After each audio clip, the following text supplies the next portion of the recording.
Hi, everybody. Welcome to Valley Venture Mentors Virtual Community Night.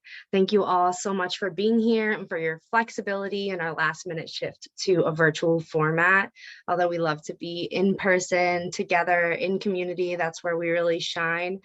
We definitely have to adapt, and out of precaution, we thought that it would be best for this month to be virtual, and that allows us to get some presentations from some really incredible community partners and to hear some exciting initiatives that are happening in the Valley this year. So we just wanted to start off by saying Happy New Year. Again, thank you for being here and for being in partnership with us all.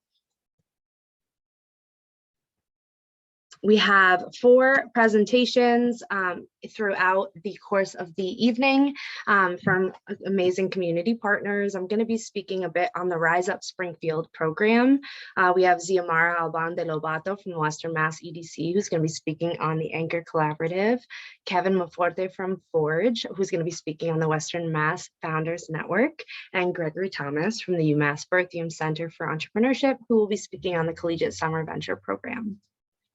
If you have questions throughout the presentations, you can feel free to put them in the chat, and we'll likely pause in between each presentation so that people could come off mute if you prefer to ask your questions in that format. Okay, a little bit on the Rise Up Springfield program powered by Interrise. So many of you may have already heard of the Rise Up Springfield program. It launched in 2017 as a partnership between the City of Springfield's Office of Planning and Economic Development and the Association of Black Business and Professionals, as well as the Chamber of Commerce. VVM, Valley Venture Mentors, is very excited to become a part of this partnership with the City of Springfield's Office of Planning and Economic Development to be able to relaunch this program. It's an executive level educational experience for next level entrepreneurs who are already in business. I'm going to speak a little bit about the program and a little bit about the qualifying or the qualifications, and tell you a little bit more about how to get involved if you are an entrepreneur that might be a good fit for this program, or if you work with entrepreneurs who might be a good fit. So the Rise Up Springfield program, it's a 6-month growth-focused program that combines advanced business skill building and group learning with one-on-one advisor support. This program begins March 1st and will run through the end of August. The eligibility requirements for this program are that the business owner or the business has at least $150,000 in annual revenue, all the way up to $10 million in annual revenue. There's at least one other full-time employee other than the owner. We ask that the decision maker of the business is the one that's taking this course. We ask that business owners have been in business for at least 3 years and that they're willing to commit to the entirety of the program and the follow-up afterwards. This program is powered by Interrise, which is an organization that provides the curriculum. The Interrise as an organization is aiming to build an inclusive economy through the growth of established small businesses that are located in low and moderate to income communities or that are minority owned. So Interrise is a fantastic program, and they utilize what's called the Streetwise curriculum. But this program is really geared for existing businesses to help take them to the next level. The Streetwise curriculum follows a couple of curriculum modules, including business, strategy and leadership, financial management, sales and marketing, and then figuring out how to build the right team, thinking about your talent, also your finances, and connecting you to contracting opportunities. There are a number of sessions. There are 3-hour sessions that occur about every other week, and then also CEO mentoring groups where the entire cohort is divided into a number of CEO groups, so they really get to form good relationships with those entrepreneurs in their CEO group, get to meet, and it becomes kind of an accountability for them. We use live case studies, connect with guest experts and other people in the community, other ecosystem partners. And then at the end of the program, each entrepreneur will have developed a strategic growth plan that will take them through the following 3 years and help launch them to the next level. The Rise Up Springfield program application site is already live. You can check it out at programs.interrise.org. And /Springfield. Sorry, I just had a moment where I wasn't sure if I was recording.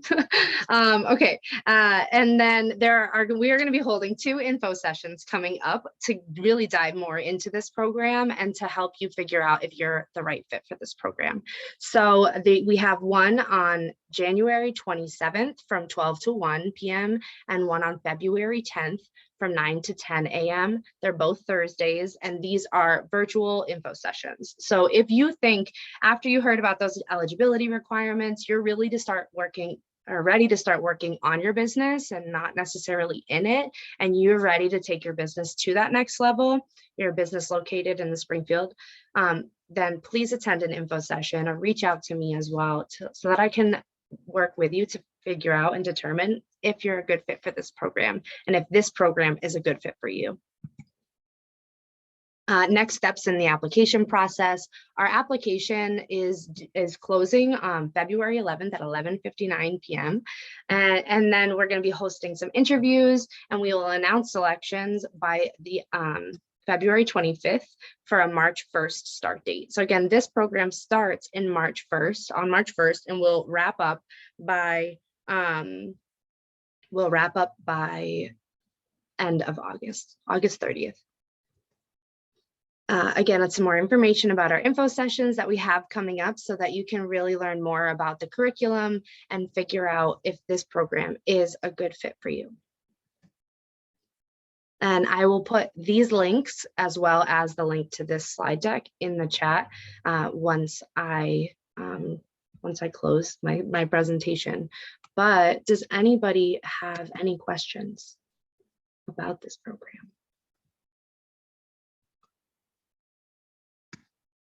Stop share so I can see you all. All right. Well, if nobody has any questions, you can feel free to put them in the chat. I have my email in the chat, my information as well, and you can definitely reach out to me. I'd be happy to set up a call with you if you're one of our business owners or potential business owners. If you're a community partner and you have businesses that you work with that you think fit this description, I would love to talk more with you about how we can get those business owners to apply for our program. So I'll put a bunch of links in the chat, but thank you all for listening. And I'm going to pass it over to Kevin from Forge to talk about the Western Mass Founders Network.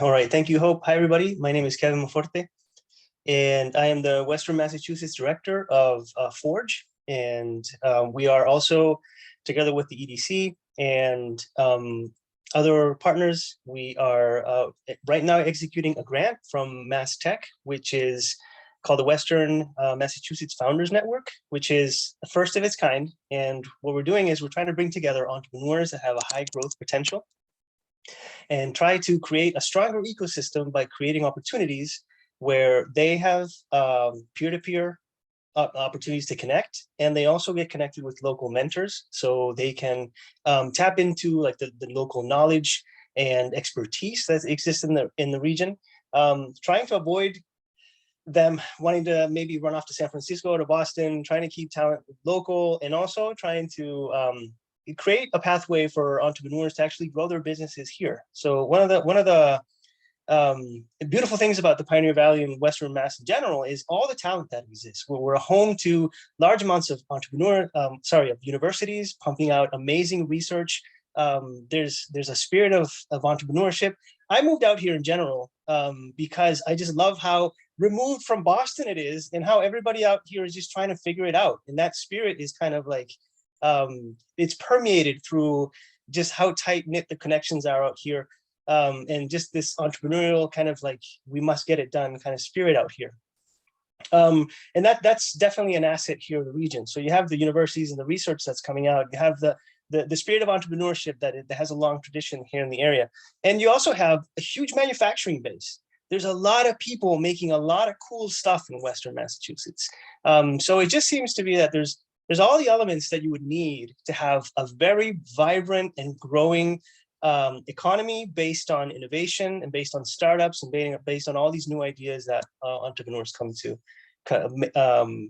create. But ecosystems need a lot of inputs from outside agencies, like funding. They need expertise and support, and there's always a lot of nonprofits. And this is something that's surprised me working in the entrepreneurial space. How many nonprofits and other like lateral organizations are there trying to support the local entrepreneurial ecosystem? And this is one of the things that Forge does. Forge, we're a nonprofit. We offer all of our services for free for entrepreneurs. And we work specifically with entrepreneurs who have created a physical product. Usually they've developed a prototype, they have a proof of concept, and they want to take it to full-on manufacturing. They need to find someone to make the gadget, to make the widget, and hopefully be able to mass produce and commercialize it. But there's a lot of pitfalls and roadblocks on that way to mass manufacturing. And we've also kind of learned that manufacturers have a way of doing business, and they're used to a certain cadence and way of kind of conducting themselves and conducting their business. And entrepreneurs come in with all their ideas, and I think I left that file there, and I think it's over here, and I'm not sure. And kind of getting these two groups to communicate is a task in itself. So Forge, which was born out of Greentown Labs, which is in Somerville, has an office here in Western Mass, and we have a growing list of manufacturers out here. Trying to just keep tabs on who's making what, and trying to also, on the other hand, attract all these entrepreneurs that are coming up with really cool things that they need manufactured. We try to matchmake and help entrepreneurs on the road to getting their product or prototype ready for manufacturing, and then luring in manufacturers and kind of offering them or bringing attention to the fact that, hey, entrepreneurs might be another revenue stream that would be interesting for you. And if you maybe go the extra mile with a couple of these entrepreneurs who show a lot of promise, they might make it big and become a sizable chunk of your business also. So that's where Forge acts. We understand this is like one small segment of the long road to entrepreneurship. And so that's why we are always reaching out and working tightly with local partners. So with the EDC and with VVM and with UMass and E4All and all these great partners that are in the region. So so one of the initiatives that we started, we call the Western Massachusetts Founders Network. It's a really bad acronym, so I won't pronounce it. But anyway, we might come up with a cooler name next year. But what we're trying to do is make sure that because Western Mass is so big, we're just trying to have the entrepreneurs poke their heads out of the woods and kind of like see each other and create a network where they can find support among themselves. Regardless of what type of business you're starting, you're gonna hit the same roadblocks. You're gonna find the same challenges because business has a method. People cracked it. People have to figure the same things out just to make their business successful. It's really important for entrepreneurs to talk among themselves. Entrepreneurship can be extremely lonely. And if we can create spaces where entrepreneurs can come together, share ideas, share resources, just build a community where it's collaborative and supportive, it's good for the ecosystem in general. So the Western Mass Founders Network kicked off these month-to-month series of peer-to-peer sessions. We bring in speakers that talk about relevant issues for them, but then we just kind of hosted roundtables. This is our first session, our first kind of project. We started in October, we're going into June. We have 14 entrepreneurs that were accepted into the program. They all have like high potential growth, and they're struggling to get funding, and they're like building their prototypes and products. And we're seeing how like these connections are being created, and also connecting with their mentors, trying to hopefully see that everything they need is they should be able to find here. And if we can help shed light on those resources, hopefully they can park their businesses here for good. So this is, again, it's a pilot. We love how it's going. It's going great. And we love how the program is evolving, and we hope to be able to re-up this funding for next year and maybe admit more more entrepreneurs, expand the capacity. But I think it's a win-win for all the organizing partners also, because entrepreneurs get to learn of all the different programs of the partners, and mentors get connected and be able to give back and supporting local entrepreneurs. And so if you are on the road to creating a physical product that we can help you on the Forge side, or if you are really looking for a network to participate in the future, if you are somebody who is interested in mentoring or are connected to networks of mentors that would maybe like to lean in and work with entrepreneurs, we would love to talk to you, and I can, what's the phrase, yield back my time and see if there are any questions in the chat. Thank you. Thank you, Kevin. Excellent. So I don't see any questions in the chat. Does anybody have any questions? You want to come off mute or pop into the chat real quick? I was that thorough. See, that's like. Where? All right. Well, if anything comes up and you do. I'll ask Kevin a question. Yeah, go for it. Kevin, sorry I missed you this afternoon. Yeah, no worries. This afternoon. No worries. It's Hope's fault. Sorry. Anyways, Kevin, talk about the next opportunities with the program and how, if any of us wanted to get involved, we could get involved. Like a timing or when the next get together would be. I think I saw the last get together on the internet, and I wasn't fully aware, so I wouldn't want to miss it again. Yeah, absolutely. So the founders met. The peer-to-peer sessions are just the entrepreneurs that are selected, and we're in a flow with them now, and more entrepreneurs are not allowed in at this point in time. I'm not on the mentor side, and I think Hope or Xiomara could actually answer that question. I'm not sure if more the merrier or we're all set, but on the mentor side, I think there might be space for people to participate. So that's a great question. So we're actually not taking any mentors now because each of our founders have already been paired. And like Kevin mentioned, a lot of our founders, they're high scalable. Many have already, been able to raise a pretty significant amount of revenue. So a lot of their needs have been very specific, on the areas that need a little bit more support or guidance. But if you're interested in, so Laura, thank you. So if you're interested in engaging, either a company or some founders that would really benefit from this network in the future. The way that this pilot is going so far has been very successful. A lot of incredible feedback from all of our participants, both on the founder and on the mentor side. We hope, right, that we can continue in the future. So definitely, I would encourage anyone to shoot Kevin an email now. Laura, thanks for putting Kevin's email in there. And whether you're a founder that's interested, of a founder that would benefit, and or if you want to be a mentor in the future. So yeah, and we the last session is in June. We'll actually have an event to close the session, close the program in general. So if you're really interested, let's talk. Or maybe you can attend the demo day and see what it's like, and then we can keep you on a list for future applications.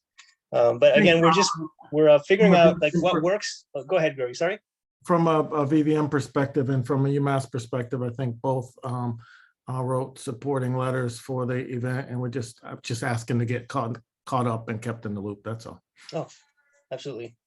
Absolutely. Well, I think it would also be really great to share that VVM is now going to be very much a fabric and a big leader in this initiative. So we're really excited about that.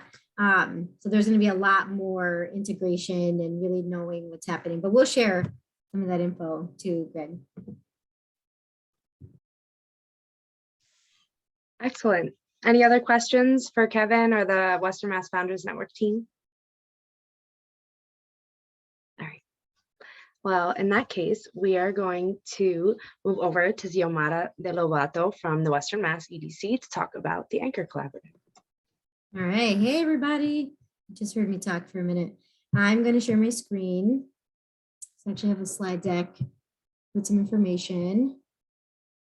All right. There's a bit of a lag when I'm sharing, so it'll appear on everyone's screen in a moment.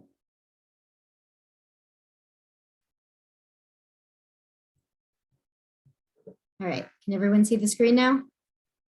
Yeah, all right. I've had a lag for some reason. I don't know if anyone else has had that, but I have. Just getting used to it. All right, so let me talk a little bit about the Western Mass Anchor Collaborative and what it all is, because it's very important for our region. So first and foremost, for those who I have not met, my name is Xiomara Elban de Lobato, and I am the Chief of Staff of the Western Mass Economic Development Council, known as the EDC. For those who are not familiar with the EDC, we are an entity that convenes all of our, or more than 80 of our C-suite executives, presidents, CEOs of some of our major companies in the region and organizations who are economic engines and invest in our region in some way or another. So the EDC is very proud to share that we have a lot of great influence with some of our stakeholders, economic stakeholders of our region. And I'm recently new to the team, so I've been with the EDC for about 6 months now, and it seems a lot longer, which is a good thing. I hope for everyone who knows me so far in this role. And it has been great because I'm from Springfield, Western Mass is dear and near to my heart, raised in this area, families in Springfield. So there's a lot of amazing potential in this region that has been untapped, and communities that really, really need the support from entities like the EDC and all of our members who are part of this organization and who we serve. So I'm very proud to be part of the Springfield community and being part of the EDC so that we can have some of this dovetailing and very intentional and strategic and deliberate movement on supporting our people in the region. So that being said, a major initiative that we're doing within the EDC, which is a focus, major focus within the next few years on what we will be doing, is called the Anchor Collaborative. So the Anchor Collaborative, there's like a little summary here. I'm just going to summarize it in my own words. It is a very intentional effort to use these economic engines that we have in our region to address systematic barriers that have not allowed communities, business owners, small businesses, micro businesses to progress in our region. In a nutshell, that's like super simplified and it's a lot more complex, but that's in the general scope, right? So the Anchor Collaborative was thought of within the EDC, and then we actually brought in Bay State Health as the major anchor because they have a national recognition. There's a lot of resources that's important, as many of us who are in, we're all in business one way or another. Resources are incredibly important. So Bay State has taken a national step at the medical level, at that health level, to do some of their own work. And obviously they're in Western Mass, so it made sense to partner with them. And so the Anchor, as I mentioned, the Anchor Collaborative really functions as its hub to address some of these systematic, barriers and obstacles that have not allowed progression for a number of reasons and have really impacted our historically marginalized populations in Western Mass. So it is like a 5 to 6 year plan right now on this level of work. So anchors are typically are defined, because the Anchor Collaborative is not one that's brand new. Different cities across the country have developed collaboratives that are similar, that address the same, or that have the same mission. Our anchors that are part of this first cohort in Western Mass are the 10 that you see here. These are the founding anchors of Western Mass in this specific collaborative. And we'll have more cohorts as we go along. But the reason why it's such a small group right now is because, for a number of reasons. One, they're all members of the EDC. So the way that the Anchor Collaborative even initiated was an ask. So the EDC asked all of our members, say, hey, this work is incredibly important for us. We are committed to revitalize our region, provide workforce development and avenues for opportunity, really look at procurement, diversifying vendor pipeline, et cetera. Who out of all of you, all of our members, is willing to raise their hand and really put their money where their mouth is and do some of this work, right? For many of us who have done a lot of organizational development, who have really looked at systematic racism and systematic policies that, again, that are barriers to the progression of our work, it takes a lot of energy. It takes a lot of effort. I mean, it takes the ultimate commitment from the tippity top to make this happen. So I'm also excited to say that these 10 companies, all of the presidents and CEOs and any of their executives have said, yes, we're committed to do this. We're gonna really dissect our systems, our practices within this organization. We understand it. Some things may look good, some things may not, and we are willing to work on it and progress and really make some good things happen. So with these, what the anchors are currently doing now, we're in this first phase of a lot of data collection. So all of our, and it's a two-prong working approach. So the first approach is all of our procurement officers within each of these organizations. So they're literally looking at their general ledgers. They're looking at who have we purchased goods and services from over the last however many years, right? Who have we purchased from? Where are they located? With the ultimate goal to identify whether any of these vendors are local. So we're going to overlay with who we have in the region and who these 10 companies are purchasing from. And that's really critical because it's going to tell us a story, right? It's going to tell us a lot of things about where monies are going, right? Are any of these funds coming back to our communities? So really serving our businesses in the region. And then it's going to also tell us a story on what are some of the gaps with some of the vendors that are local, but we have not been able to engage for one reason or another. And I'm going to get to that, which is very important in a call to action for this group in a moment. So that's that piece. The second piece is the hiring HR component. So this is where that workforce development, specifically with these anchors. So I mentioned we're working with our procurement side of all of the anchors. We're also working with our HR professionals and colleagues at each of these companies. And we're doing similar work, looking at who are you hiring, where are you hiring from, down to the point that we're going to start looking at job descriptions. Like really, again, the self-assessment. Do your job descriptions focus on, are they heavy on credential? Do you have skill-based verbiage in there? Because one of the things that we're seeing in the workplace is we have so much high credential expectation, and we're forgetting a lot of that skill-based component that is critically important and can transfer to a lot of different jobs. So this work labor force that we're seeing now is very different than we've ever seen before. So these anchors are committing to pivoting some of their strategies, whether it's on the procurement and on the HR side, whatever side they're focusing more on. There's some of both for each of them. It's like they're going to have to pivot strategy. And I'm going to say this to any of our businesses who are in the region or who are here right now, or anyone who's going to be listening to this later. It is so important to start thinking, if you have not, but really getting in this conversation on how do I need to pivot my business strategies to really meet the needs of this new generation that is here, and also the change of the demographic of our state, even our state alone. In the Commonwealth, we're going to see about a 50% increase of Latino students, high school student, and like K through 12 within the next 6 years or so, a 50% increase of Latinx students. So what does that tell us? Like at the EDC, that tells me, okay, we need to start, we obviously need to pivot more of our strategies. Do we have bilingual sessions? Do we have, services for a lot of our labor work? We have a lot of immigrants that are labor workers. Do we have manufacturing jobs? And the EDC is focusing a lot on, really supporting our manufacturing identity within the region, et cetera. So before I go off on a tangent, that's one of the things, that these anchors are really focusing on, needing to pivot if they need, since they need to. Our demographics are changing, as all business owners really should be thinking about that. How do we meet our customers, the people that we serve, where they're at? So these we have 5 different pillars. So I have another slide with the other 2.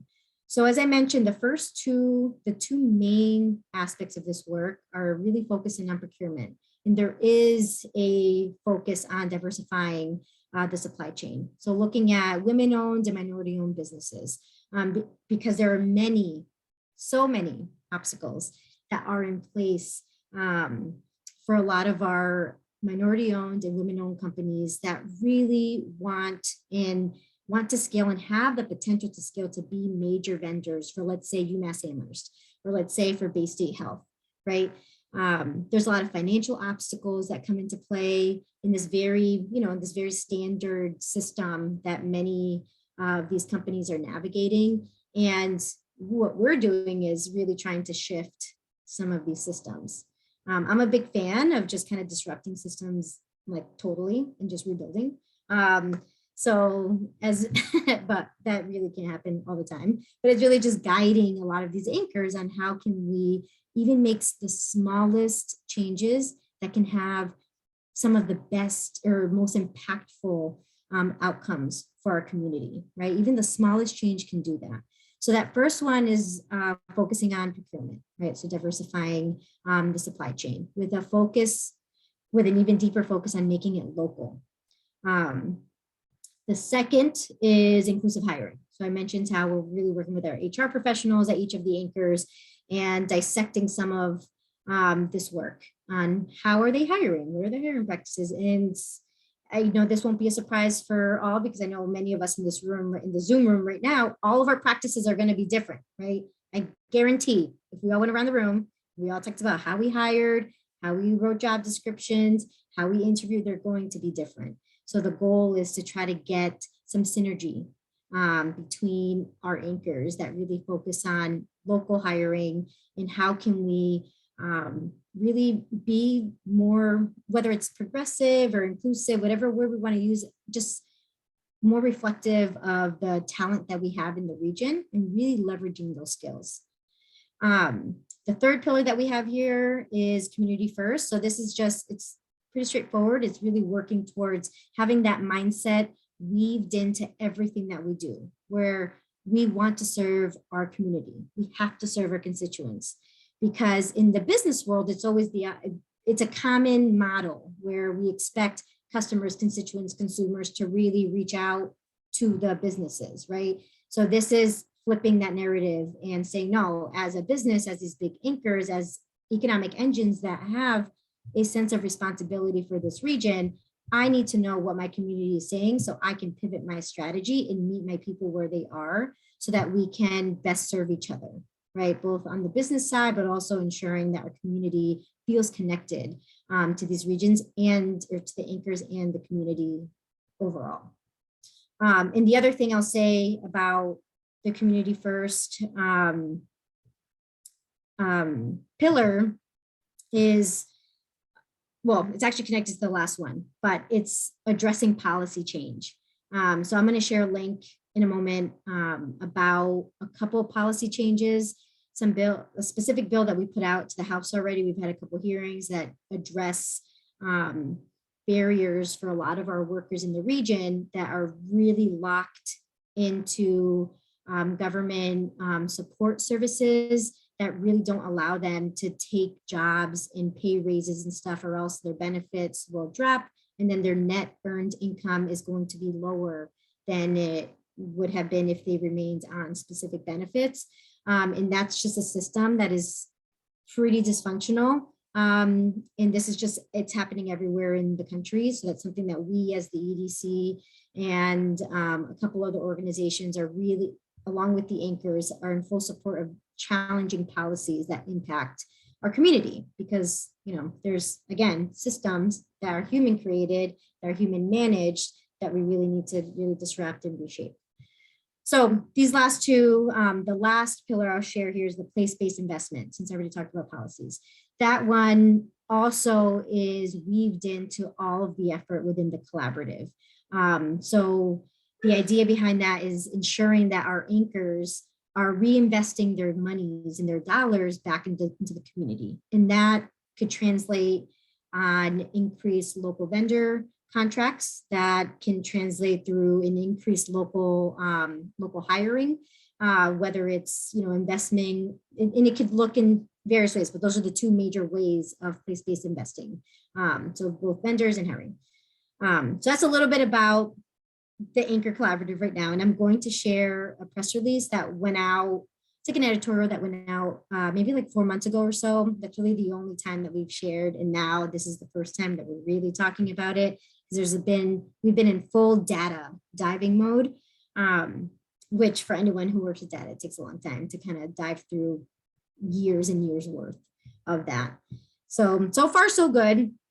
So now we're at a place in this process where we really need to hear from our business owners. So this is where I, myself, as a representative of the EDC, and what I'm specifically leading, is an initiative to actually hear from our community. Because one of the things that we're trying to avoid is putting together this incredible, well-intended plan without hearing. We want to avoid this, with putting this together and then not at all getting any feedback from the people we're trying to serve and support.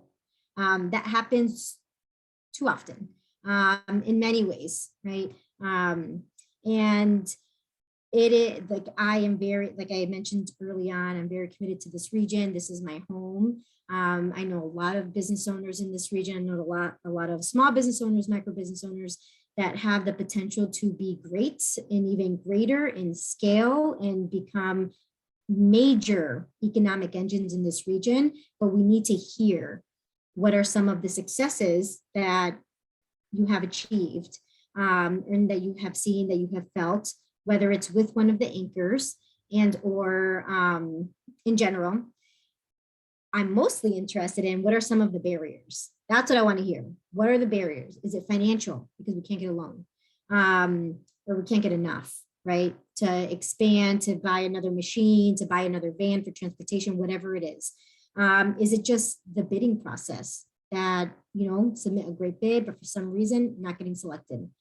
So we need to hear what some of these barriers are, because this information, these listening sessions are what's going to inform our anchors. They need to know what the barriers are right here in our region from our business owners, from our vendors who could very well be potential vendors and contracted vendors for them, so that we can best advise and again pivot some of these systems and just reshape them and or create new processes that allow for more of a seamless pipeline. So there is this focus and relationship with our small businesses in the region. So there's a lot there. There's a lot more underneath everything I just shared this evening. But I am going to share a link. So there's going to be 3 things that I'm going to share. The first one will be the editorial for the anchor, so that you have some of that information, really get a deep dive on what it's all about. The second thing will be information on the cliff effect, so a policy, a bill that's out in the House right now that impacts our region, specific to our region. And it's all about workforce development and also supports our anchor. And then the last thing will be a Google form that I'm going to add in the chat, and it's a interest form. So feel free to share this form with any business owner that provides goods and services in the region in Western Mass that you think would be a great participant in a listening session. And I forgot to mention that within these listening sessions, we're going to have the EDC present. We're going to have a couple banks, because finances are important, right? So a couple banks present. We're going to have mass development, and I think that might be it. So it'll be a handful of us are literally there just listening and taking all this in, writing everything down, making sure that we're using this information to best support all of our strategy and include our community in this work. So that will be the third thing that I add, that link, the interest form. Again, if this is in some way resonates with you as a business owner, great. And just, I know that folks may want to, if you're not a business owner and you want to be part of this group, I'm just going to put this out there right now. You will not be allowed in the listening session. This is strictly for business owners. And, but I would be happy to share all anonymous information later on as we start gathering and really moving through this work together with our community. Because that in the long run, it'll be something that we will decide on whether it will be shared publicly or not. Either way, it'll be anonymous. So I'm going to stop there and stop sharing my screen. And if anyone has any questions, it's a lot of information, but I appreciate your time and attention. Thank you, Xiomara. I think the only question that came into the chat was just about how the outcomes from the anchor program and findings will be shared with the community, but you kind of touched on that a little bit at the end there. And I want to make sure that we give Gregory enough time, but if you have any other thoughts on that quick before we shift over to Gregory. No. You kind of Not got anything. it, I think. Yeah, we're going to share information as it comes through. You know, some of it will be really, really surprising and, you know, positive. Some we're going to see areas of improvement, and that's just the reality. So once it comes through, we will be able to share, reports will come out, and a lot of action will be put in place, because it's something that we are 100% committed to executing and ensuring that we're having this focus on revitalizing the region. Awesome. Thank you so much for sharing. It was great to hear more about it. And I look forward to seeing it unfold and being able to support. Okay, and now passing it over to Gregory Thomas from the Berthium Center for Entrepreneurship at UMass to speak a little bit about our collaborative program, the Collegiate Summer Venture Program.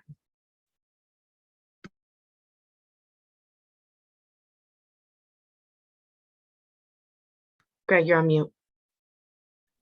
Thank you. I hope that my screen is sharing, and I come to you today as representing the partnership for the Collegiate Summer Venture Program, of which the Berthium Center is a part of. The CSVP, as we like to call it, is a collaborative,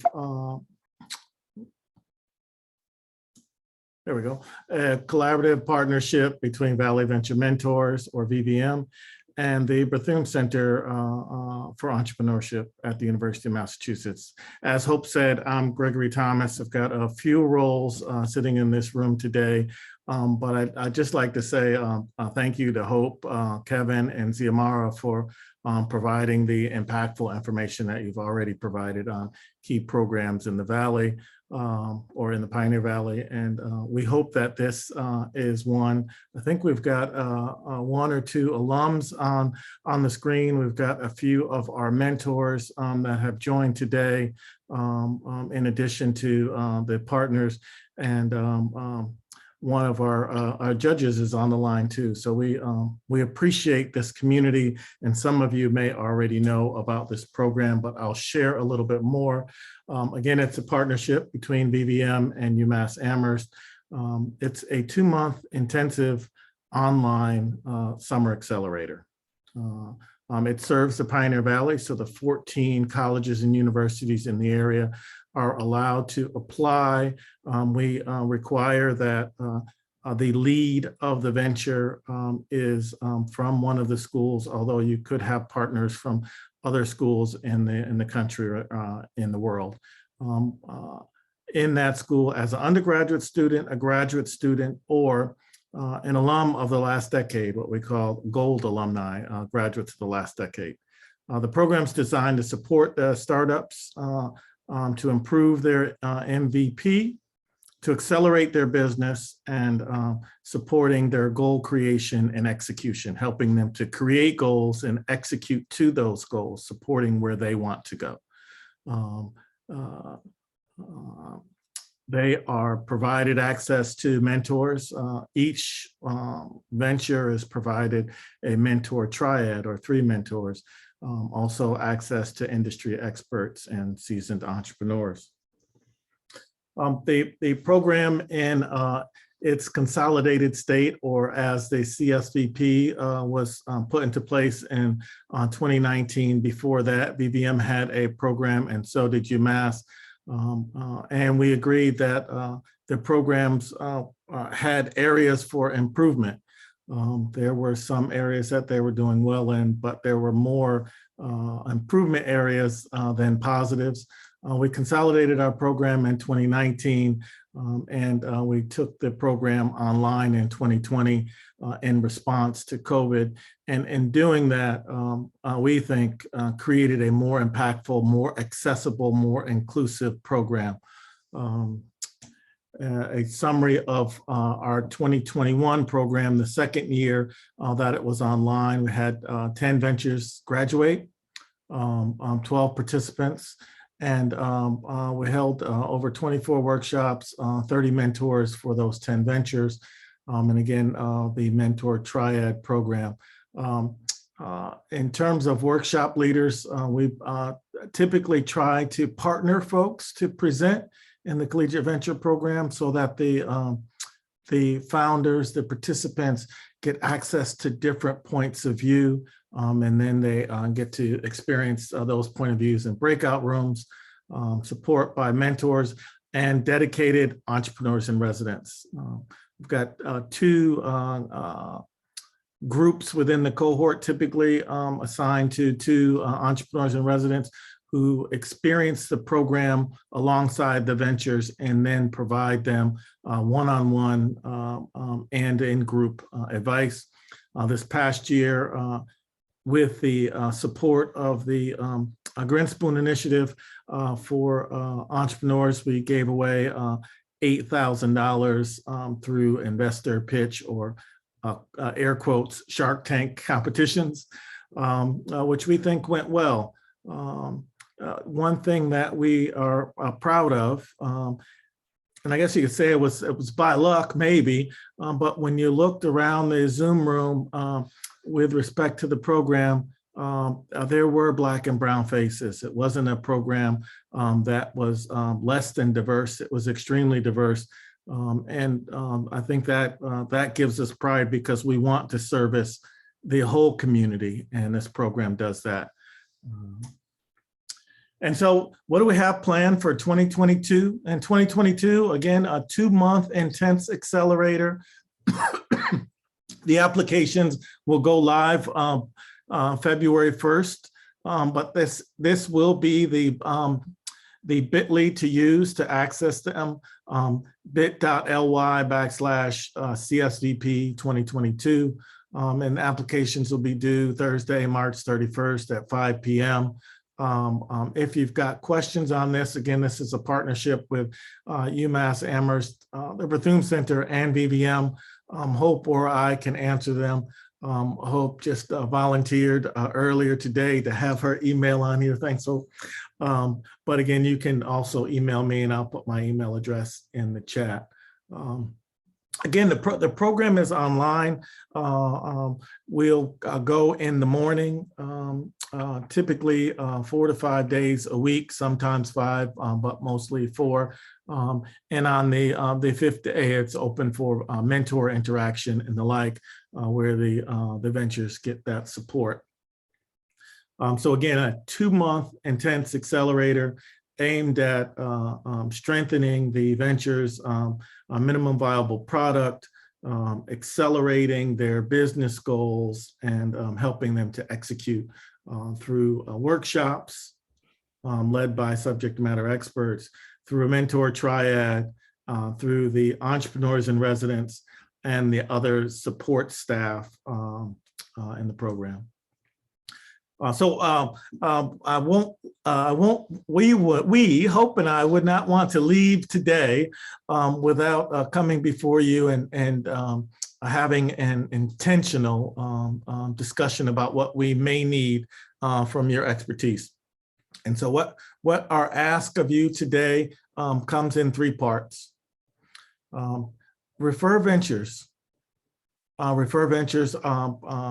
And if folks need financial support, we've got a process to potentially provide folks stipends. And so we are accepting ventures to apply as of February 1st. If you know folks that are right out of college and trying to get started, refer them and we'll help them. If you know people who are still in college and looking to spend some time getting their venture better, please let us know. We're also looking for volunteers. We're looking for mentors. We're looking for subject matter experts to facilitate workshops. And we always take the highest bidder for Shark Tank judges to come in and provide critical feedback to the students. Typically, we have 2 or 3 sessions, and it's great to see in the last session how they improve. And in that last session is where we give away some of the money. And then last, we typically employ entrepreneurs and residents throughout the 2-month program. And so if you know folks who are interested in being entrepreneurs and residents who would like to dedicate their mornings for June and July to helping young budding entrepreneurs, we would really like to talk to them. We've had a good experience with entrepreneurs throughout the years, entrepreneurs and residents throughout the years, and the students benefit from them. I'm looking at one of the students in the center of my Zoom screen right now, who is, I see on social media, doing very well promoting her business and executing the things that she learned throughout the Collegiate Summer Venture Program. And so I think that's my last slide. Oh, one more. Here are some links. I'll cut and paste these links into the chat. And again, we appreciate you. We are on LinkedIn, and we do have an active website with the 2021 information on it. And I see that this last slide needs to get updated with 2022. I'll get that bit.ly changed and put into the chat.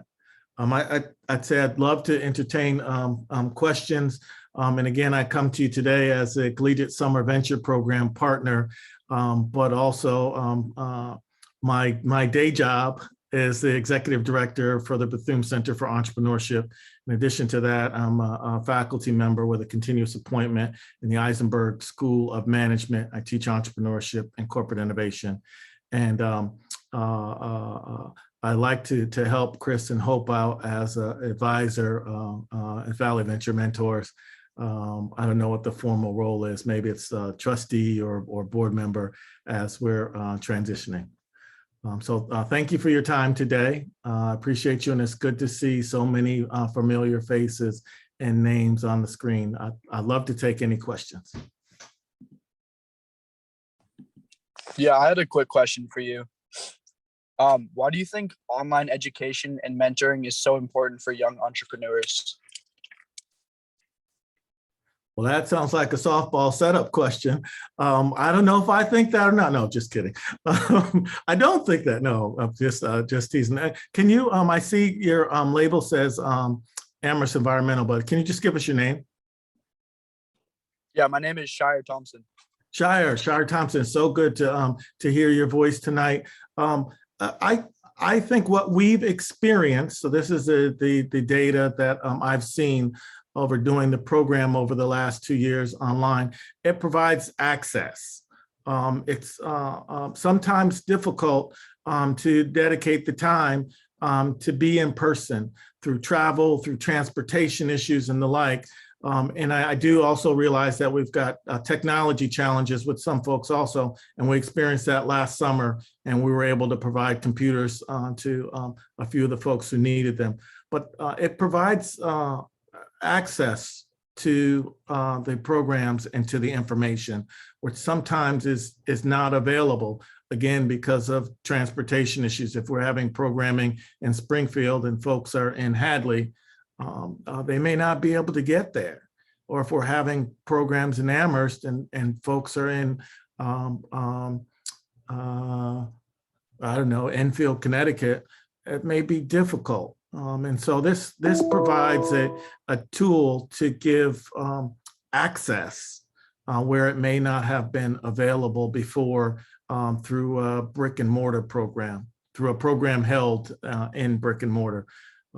There's lots of benefits to building cohorts and being in person, but it doesn't always provide the same access. So I think that's probably the primary benefit I would say I've seen is access. Thank you for your question. And Gregory, thank you so much for coming and sharing a little bit more about the Collegiate Summer Venture Program. I'm a bit biased, but I think it's a fantastic program. And kind of to your point, I put this in the chat, we've had over the past 2 years, students logging in from South Africa and Pakistan, India. And so I think it's really just kind of cracked open the amount of people that we've been able to serve, students and recent alumni who would not have normally been able to participate in the program. Yes, students, grad students, and recent alumni within the past 10 years of any of our local 14 Harold Grinspoon and Entrepreneurship Initiative schools.